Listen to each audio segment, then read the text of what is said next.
ತಕ್ಷಣ ನೆನಪಾಗೋದು ತಿರುಪತಿ. ಸಾವಿರಾರು ವರ್ಷಗಳ ಹಿಂದಿನ ಪೌರಾಣಿಕ ಸಾಲವೊಂದು ಇಂದಿಗೂ ಕೋಟ್ಯಾಂತರ ರೂಪಾಯಿಗಳ ಆದಾಯ ತರ್ತಿದೆ ಅಂದ್ರೆ ಅಚ್ಚರಿಯಾಗುತ್ತೆ ಅಲ್ವಾ? ಬನ್ನಿ, ಇವತ್ತಿನ ಈ ವಿಶ್ಲೇಷಣೆಯಲ್ಲಿ ಅದ್ಭುತ ಆನಿಮೇಷನ್ಗಳು ಮತ್ತು ಚಿತ್ರಗಳ ಮೂಲಕ ತಿರುಮಲ ದೇವಾಲಯದ ರೋಚಕ ಪೌರಾಣಿಕ ಹಿನ್ನೆಲೆ, ಐತಿಹಾಸಿಕ ಜರ್ನಿ ಮತ್ತು ಅದರ ಬೃಹತ್ ಆಡಳಿತ ವ್ಯವಸ್ಥೆಯ ಬಗ್ಗೆ ಸಂಪೂರ್ಣವಾಗಿ ತಿಳಿದುಕೊಳ್ಳೋಣ. ನಾವಿಂದು ತಿಳಿದುಕೊಳ್ಳಲಿರುವ ವಿಷಯಗಳ ಪಟ್ಟಿ ಇಲ್ಲಿದೆ. ಪುರಾತನ ದಂತಕಥೆಗಳಿಂದ ಶುರುಮಾಡಿ ರಾಜರ ಕಾಲದ ಭಕ್ತಿ, ವಾಸ್ತುಶಿಲ್ಪ, ದಿನನಿತ್ಯದ ಪೂಜೆಗಳು ಹಾಗೂ ಅಂತಿಮವಾಗಿ $32 ಬಿಲಿಯನ್ ಬೃಹತ್ ಆಡಳಿತದವರೆಗಿನ ಒಂದು ಅದ್ಭುತವಾದ ಪ್ರಯಾಣ ಇದು. ಮೊದಲಿಗೆ ತಿರುಮಲದ ದಂತಕಥೆಯ ಬಗ್ಗೆ ನೋಡೋಣ. ದೇವತೆಗಳ ನಡುವಿನ ಒಂದು ಪೌರಾಣಿಕ ಸಂಘರ್ಷದಿಂದ ಈ ದೇವಾಲಯದ ಕಥೆ ಹೇಗೆ ಶುರುವಾಯಿತು ಅನ್ನೋದು ತುಂಬಾನೇ ಕುತೂಹಲಕಾರಿಯಾಗಿದೆ. ಇಲ್ಲಿನ ಅನಿಮೇಷನ್ ಅನ್ನು ಒಮ್ಮೆ ಗಮನಿಸಿ. ಪುರಾಣದ ಪ್ರಕಾರ ಭೃಗು ಮಹರ್ಷಿಗಳು ಕೋಪದಿಂದ ಶ್ರೀ ಮಹಾವಿಷ್ಣುವಿನ ಎದೆಗೆ ಒದೆಯುತ್ತಾರೆ. ಇದರಿಂದ ತೀವ್ರ ಬೇಸರಗೊಂಡ ಲಕ್ಷ್ಮೀದೇವಿಯು ವೈಕುಂಠವನ್ನು ಬಿಟ್ಟು ಭೂಮಿಗೆ ಬರುತ್ತಾಳೆ. ಆಕೆಯನ್ನು ಹುಡುಕಿಕೊಂಡು ಬಂದ ವಿಷ್ಣು ಭೂಮಿಯ ಮೇಲೆ ಶ್ರೀನಿವಾಸನಾಗಿ ಅವತರಿಸಿ ಅಂತಿಮವಾಗಿ ಪದ್ಮಾವತಿಯನ್ನು ಮದುವೆಯಾಗುತ್ತಾನೆ. ತಿರುಮಲದ ಈ ಅದ್ಭುತ ಕತೆ ಶುರುವಾಗುವುದೇ ಇಲ್ಲಿಂದ.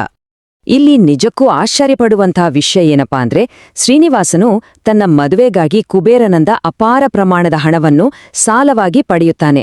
ಆ ಸಾಲವನ್ನು ಕಲಿಯುಗದ ಅಂತ್ಯದವರೆಗೂ ಬಡ್ಡಿ ಸಮೇತ ತೀರಿಸಬೇಕು ಅನ್ನೋದು ಷರತ್ತು.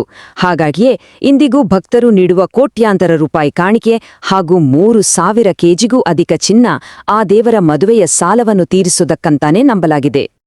ಈಗ ಪುರಾಣದಿಂದ ಸ್ವಲ್ಪ ಹೊರಬಂದು ಇತಿಹಾಸದತ್ತ ನೋಡೋಣ. ಶೇಷಾಚಲಂ ಬೆಟ್ಟದ 7 ಶಿಖರಗಳಲ್ಲಿ ಈ ದೇವಾಲಯವು ಮಹಾರಾಜರ ಆಶ್ರಯದಲ್ಲಿ ಹೇಗೆ ಇಷ್ಟೊಂದು ಬೃಹತ್ತಾಗಿ ಬೆಳೀತು ಅನ್ನೋದು ಕೂಡ ಅಷ್ಟೇ ರೋಮಾಂಚಕವಾಗಿದೆ. ಇಲ್ಲಿರುವ ಐತಿಹಾಸಿಕ ಘಟ್ಟಗಳನ್ನು ನೋಡಿ. ಕ್ರಿಸ್ತಶಕ 96ರಲ್ಲಿ ಪಲ್ಲವ ರಾಣಿ ಸಮವಾಯು ನೀಡಿದ ಭೂಮಿ ಮತ್ತು ಆಭರಣಗಳ ದಾನದಿಂದ ಇದು ಶುರುವಾಗುತ್ತೆ. ಆಮೇಲೆ ಚೋಳರ ಕಾಲದಲ್ಲಿ ಇದು ಇನ್ನೂ ವಿಸ್ತಾರಗೊಳ್ಳುತ್ತೆ. 1517ರಲ್ಲಿ ವಿಜಯನಗರದ ಚಕ್ರವರ್ತಿ ಶ್ರೀಕೃಷ್ಣದೇವರಾಯ ಗರ್ಭಗುಡಿಯ ಮೇಲ್ಛಾವಣಿಗೆ ಚಿನ್ನದ ಲೇಪನ ಮಾಡಿಸ್ತಾನೆ. ತದನಂತರ 18ನೇ ಶತಮಾನದಲ್ಲಿ ಮರಾಠ ಸೇನಾಪತಿ ರಘೋಜಿ ಭೋನ್ಸ್ಲೆ ಒಂದು ಶಾಶ್ವತವಾದ ಆಡಳಿತ ವ್ಯವಸ್ಥೆಯನ್ನು ತರ್ತಾರೆ. ಈ ರಾಜರ ಅಪಾರ ಭಕ್ತಿಯೇ ಇಂದಿನ ಈ ಬೃಹತ್ ದೇವಾಲಯ. ಬನ್ನಿ, ಈಗ ವಾಸ್ತುಶಿಲ್ಪ ಹಾಗೂ ಆನಂದ ನಿಲಯದ ಒಳಗಿನ ಮೂರ್ತಿಗಳ ಬಗ್ಗೆ ತಿಳಿದುಕೊಳ್ಳೋಣ. ಈ ಅದ್ಭುತ ವಾಸ್ತುಶಿಲ್ಪದ ವ್ಯತ್ಯಾಸ ನೋಡಿ. ಹೊರಗಡೆ 50 ಅಡಿ ಎತ್ತರದ 5 ಅಂತಸ್ತುಗಳ ಹಾಗೂ 7 ಕಳಶಗಳಿರುವ ಬೃಹತ್ ಮಹಾದ್ವಾರ. ಆದರೆ ಒಳಗಡೆ ಹೋದ್ರೆ ಕೇವಲ ಕೆಲವೇ ಜನರಿಗೆ ಮಾತ್ರ ಪ್ರವೇಶವಿರುವ ಚಿನ್ನದ ಲೇಪನದ ಅತ್ಯಂತ ಪವಿತ್ರವಾದ ಗರ್ಭಗುಡಿ, ಅದೇ ಆನಂದ ನಿಲಯಂ. ಹೊರಗಿನ ಬೃಹತ್ ರಚನೆಗೂ ಒಳಗಿನ ಆ ನಿಗೂಢ ಮತ್ತು ಭಕ್ತಿಪೂರ್ವಕ ವಾತಾವರಣಕ್ಕೂ ಇರುವ ವ್ಯತ್ಯಾಸ ನಿಜಕ್ಕೂ ಬೆರಗುಗೊಳಿಸುತ್ತೆ. ಇನ್ನು ಇಲ್ಲಿನ ಅತ್ಯಂತ ಪ್ರಮುಖ ಅಂಶ ಅಂದ್ರೆ ಪಂಚಬೇರಮುಲು. ತಿರುಮಲದಲ್ಲಿ ಕೇವಲ ಒಂದೇ ಒಂದು ಮೂರ್ತಿಯಿಂದ ಎಲ್ಲ ಕಾರ್ಯಗಳು ನಡೆಯಲ್ಲ ಅನ್ನೋದು ನಿಮಗೊತ್ತಿತ್ತಾ? ಹೌದು. ವೈಖಾನಸ ಆಗಮಶಾಸ್ತ್ರದ ಪ್ರಕಾರ ದೈನಂದಿನ ಮತ್ತು ವಾರ್ಷಿಕ ಆಚರಣೆಗಳಿಗಾಗಿ ಭಗವಂತನ 5 ವಿಭಿನ್ನ ಭೌತಿಕ ರೂಪಗಳನ್ನು ಬಳಸಲಾಗುತ್ತೆ. ಈ 5 ಮೂರ್ತಿಗಳ ಪಾತ್ರಗಳು ತುಂಬಾನೇ ನಿಖರವಾಗಿದೆ. ವಜ್ರದ ಕಿರೀಟ ತೊಟ್ಟಿರುವ ಪ್ರಧಾನ ಮೂರ್ತಿ ಧ್ರುವಬೇರಂ. ಪ್ರತಿದಿನದ ಏಕಾಂತ ಸೇವೆಗೆ ಅಂತ ಬಳಸುವ 1 ಅಡಿ ಎತ್ತರದ ಬೆಳ್ಳಿಯ ಮೂರ್ತಿ ಕೌತುಕ ಬೇರಂ. ವರ್ಷಕ್ಕೊಮ್ಮೆ ಮಾತ್ರ ದರ್ಶನ ಕೊಡುವ ಉಗ್ರ ರೂಪ ಸ್ನಪನ ಬೇರಂ.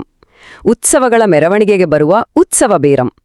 ಇವೆಲ್ಲದರ ಜೊತೆಗೆ ಅತ್ಯಂತ ಕುತೂಹಲಕಾರಿ ಮೂರ್ತಿಯೆಂದ್ರೆ ಬಲಿಬೇರಂ. ಈ ದೇವರಿಗೆ ಪ್ರತಿದಿನ ಬೆಳಗ್ಗೆ ಹಿಂದಿನ ದಿನದ ಸಂಪೂರ್ಣ ಆರ್ಥಿಕ ಲೆಕ್ಕಪತ್ರಗಳನ್ನು ಓದಿ ಹೇಳಲಾಗುತ್ತೆ. ಎಂಥ ಅದ್ಭುತ ಅಲ್ವಾ? ಸರಿ, ಈಗ ದೈನಂದಿನ ಆಚರಣೆಗಳತ್ತ ಗಮನ ಹರಿಸೋಣ. ಈ ದೇವಾಲಯದ ಜೀವನಾಡಿಯೇ ಈ 22 ಗಂಟೆಗಳ ನಿರಂತರ ಸೇವೆ. ಈ ಅನಿಮೇಟೆಡ್ ಹಂತಗಳನ್ನು ಒಮ್ಮೆ ಗಮನಿಸಿ. ದಿನ ಶುರುವಾಗುವುದೇ ಬೆಳಕಿನ ಜಾವ 3 ಗಂಟೆಗೆ ಭಗವಂತನನ್ನು ಎಬ್ಬಿಸುವ ಸುಪ್ರಭಾತಂನೊಂದಿಗೆ. ಆಮೇಲೆ ತಾಜಾ ಹೂವುಗಳಿಂದ ತೋಮಾಲ ಸೇವೆ.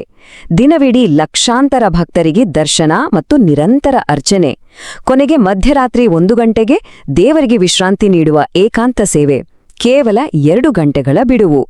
ಈ ಪ್ರಾಚೀನ ಸಂಪ್ರದಾಯಗಳು ಶತಮಾನಗಳಿಂದಲೂ ಒಂದೇ ಒಂದು ದಿನವೂ ತಪ್ಪದೆ ನಡೀತಾನೇ ಇವೆ. ಪ್ರಾಚೀನ ಆಚರಣೆಗಳನ್ನು ನೋಡಿದ್ವಿ. ಈಗ ಜಗತ್ತಿನ ಅತೀ ಶ್ರೀಮಂತ ದೇವಾಲಯವನ್ನು ಮುನ್ನಡೆಸುವ TTD ಅಂದರೆ ತಿರುಮಲ ತಿರುಪತಿ ದೇವಸ್ಥಾನಂಸ್ ಎಂಬ ಬೃಹತ್ ಸಂಸ್ಥೆಯ ಕಾರ್ಯವೈಖರಿಯ ಬಗ್ಗೆ ನೋಡೋಣ. ಒಮ್ಮೆ ಈ ನಂಬರ್ ನೋಡಿ, $32 ಬಿಲಿಯನ್. ಅಂದರೆ ನಮ್ಮ ರೂಪಾಯಿಗಳಲ್ಲಿ ಸುಮಾರು 3 ಲಕ್ಷ ಕೋಟಿಗೂ ಅಧಿಕ ಮೌಲ್ಯ. ಖಂಡಿತ, ಇದು ಜಗತ್ತಿನ ಅತಿ ಶ್ರೀಮಂತ ಹಿಂದೂ ದೇವಾಲಯದ ಬೋರ್ಡ್. ಆದರೆ ಈ ಅಪಾರವಾದ ಹಣ ಕೇವಲ ಖಜಾನೆಯಲ್ಲಿ ಕೂರೋದಿಲ್ಲ. ಅದು ಹೇಗೆ ಬಳಕೆ ಆಗತ್ತೆ ಅಂತ ನೋಡೋಣ ಬನ್ನಿ. ಈ ವಿವರಗಳು ಆ ಬೃಹತ್ ಆಡಳಿತ ವ್ಯವಸ್ಥೆಯನ್ನು ಅದ್ಭುತವಾಗಿ ಕಟ್ಟಿಕೊಡುತ್ತವೆ. ಅನ್ನಪ್ರಸಾದ ಯೋಜನೆಯಡಿ ಪ್ರತಿದಿನ ಸಾವಿರಾರು ಭಕ್ತರಿಗೆ ಫ್ರೀ ಊಟ ಸಿಗುತ್ತೆ. ಅತ್ಯಾಧುನಿಕ ಯಂತ್ರಗಳ ಮೂಲಕ ಪ್ರತಿನಿತ್ಯ ಲಕ್ಷಾಂತರ ಪವಿತ್ರ ಲಡ್ಡುಗಳ ತಯಾರಿಕೆಯಾಗುತ್ತೆ.